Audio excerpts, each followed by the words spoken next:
Labą dieną, mėly Pagėgiškiai. Štai Pagėgiuose prasidėjo jau ir plėšimai.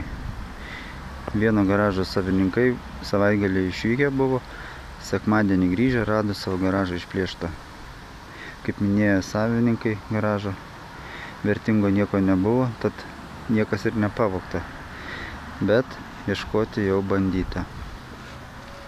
Taip kad Pagėgiškiai būkit budrus, ypatingai išvažiuodami savaitgaliui.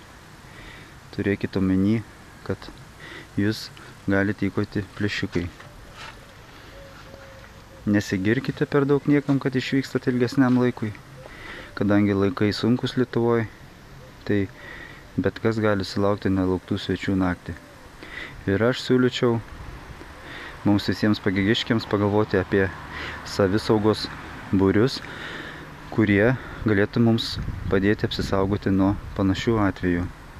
Kadangi policija tikrai neaprieps visų nusikaltimų, manyčiau, kad tai būtų vienas iš būdų apsaugoti savo turtą ir padėti kaimynams bei pažįstamiems ir draugams.